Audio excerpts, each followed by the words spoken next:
odeio Jesus, meu Senhor.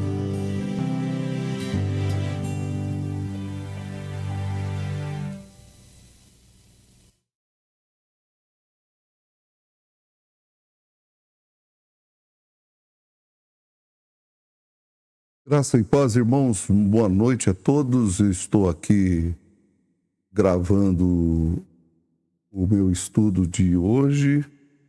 É este aqui, quero voltar aqui para os irmãos. Cristão encontra esperança. Esperança é um personagem do livro, depois de Cristão ter passado. Vamos orar. Eu quero orar pela sua vida e pedir a Deus pelo seu coração. Vamos orar. Senhor, colocamos a vida dos nossos irmãos na tua presença agora, todos os que estão assistindo e irão assistir este programa. Que esta mensagem pequena que é hoje seja abençoada, ó Deus, e seja também um alívio para o coração de muitos. É a nossa oração em nome de Jesus. Amém. Meus irmãos, nós estamos falando sobre o livro do Peregrino e que talvez você esteja aí assistindo pela primeira vez. O Peregrino é uma ilustração da nossa jornada rumo ao lar celestial. A nossa pátria não é aqui, nós não devemos de ter esperanças sobre as coisas deste mundo.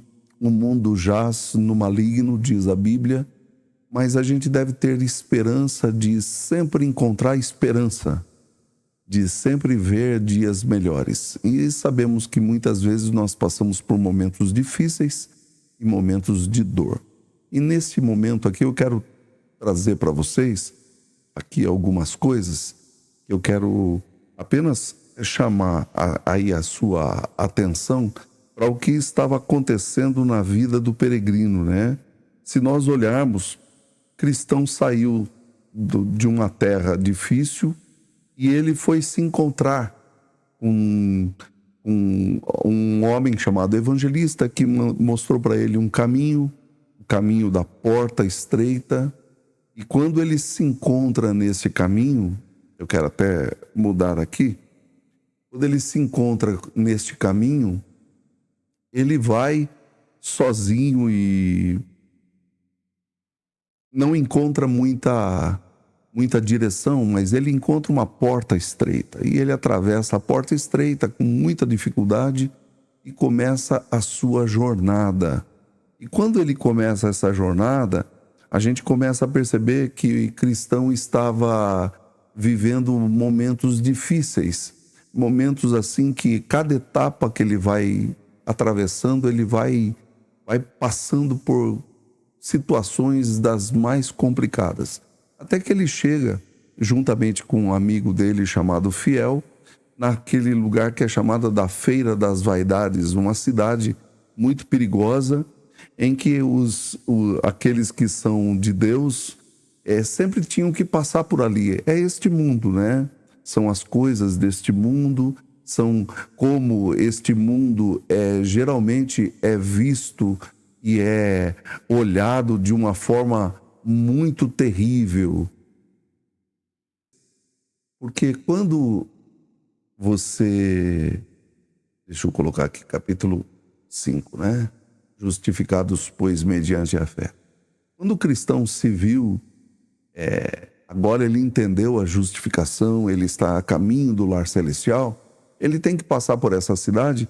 E quando ele passou por essa cidade, como nós vimos no capítulo anterior, o amigo que ele estava fiel foi morto por causa do testemunho de Jesus.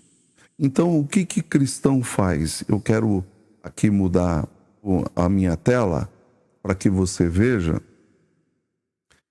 Cristão abatido por causa da morte de seu amigo.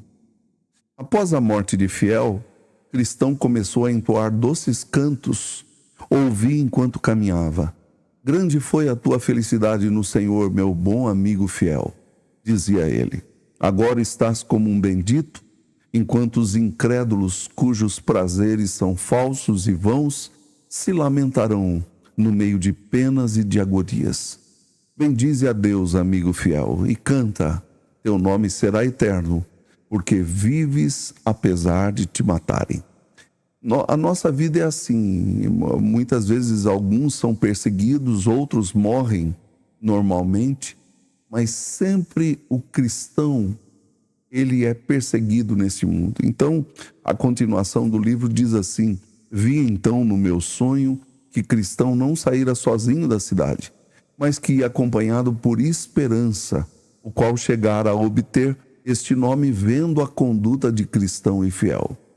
Ouvindo-os e presenciando os seus sofrimentos na feira da vaidade, esperança juntou-se a cristão e, tratando-o com paz fraternal, prometeu que seria seu companheiro. De modo que, tendo morrido fiel por dar testemunho da verdade, das suas cinzas, se levantou um outro para ser companheiro do peregrino. E segundo dizia a esperança, havia muitos outros lá na feira que seguiram na primeira ocasião. A minha mensagem hoje, ela é bem pequena e ela tem algumas lições práticas. A primeira lição é que quando nós somos justificados pela fé, mediante a paz com Deus, como nós estamos vendo aqui, nós começamos a perceber algumas coisas. O texto de Romanos diz que Deus nunca nos deixa sozinhos. Ele levanta esperanças para nós. E eu creio que isso alegrou o caminhar de cristão. E eu quero destacar aqui para você, porque o texto diz assim em Romanos 5:2, pelo qual obtivemos também acesso, pela fé, a esta graça na qual estamos firmes e nos gloriamos na esperança da glória de Deus. Olha agora, eu quero destacar dos versículos 3 ao 5 de Romanos. E não somente isso, mas também nos gloriamos nas tribulações. Como que a gente pode se gloriar nas tribulações? O apóstolo Paulo explica: sabendo que a tribulação produz perseverança. A perseverança produz experiência, e a experiência produz esperança. Ora, a esperança não confunde, não nos deixa decepcionados, porque o amor de Deus é derramado em nosso coração pelo Espírito Santo que nos foi dado. Ou seja, Deus, através das nossas tribulações, dos nossos problemas, Ele levanta esperanças para nós.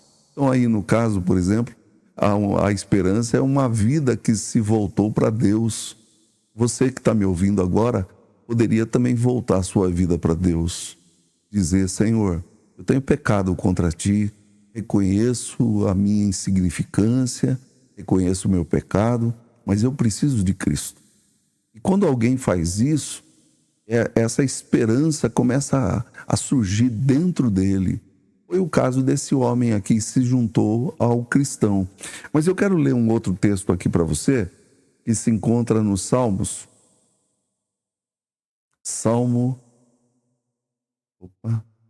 Capítulo 30. Salmo 30, versículos de número 2 primeiro, diz assim: Senhor meu Deus, clamei a Ti por socorro e Tu me curaste. Deus, Ele sempre nos ajuda quando nós clamamos o Seu nome.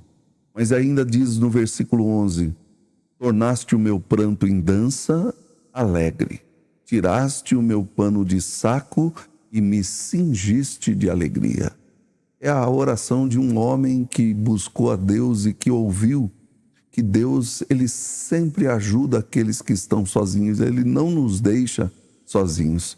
Mas no meio das tempestades que passamos, Deus salva pessoas no meio do nosso testemunho, ou por meio do nosso testemunho. Eu queria deixar essa lição aqui com vocês, porque o livro de Atos nos mostra o apóstolo Paulo e Silas numa cadeia. E olha o que diz o versículo 27. Eles estavam cantando altas horas da noite.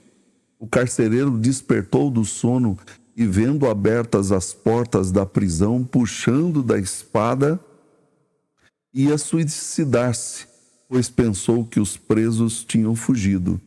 Mas Paulo gritou bem alto: não faças nenhum mal a si mesmo. Estamos todos aqui. Então o carcereiro, tendo pedido uma luz, entrou correndo e, trêmulo, prostrou-se diante de Paulo e Silas. E depois, trazendo-os para fora, disse: Senhores, que devo fazer para que seja salvo? Eles responderam: creia no Senhor Jesus e será salvo você e toda a sua casa. Então, no meio das tempestades que passamos, Deus salva pessoas por meio do nosso testemunho.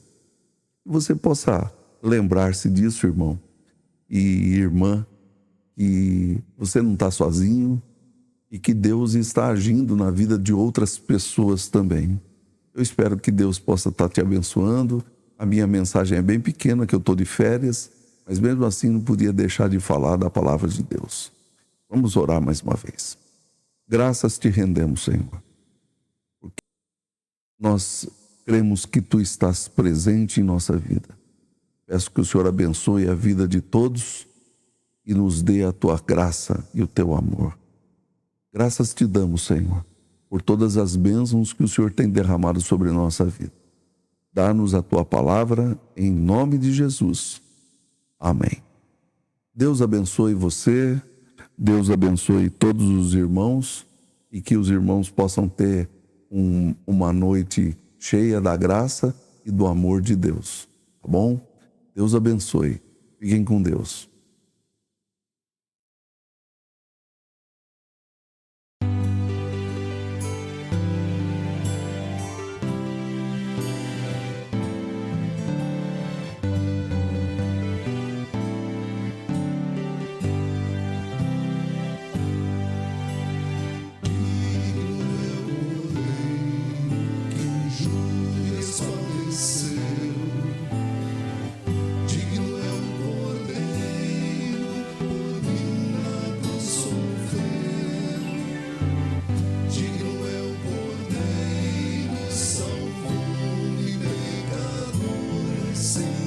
Digno é o Cordeiro Jesus, meu Senhor.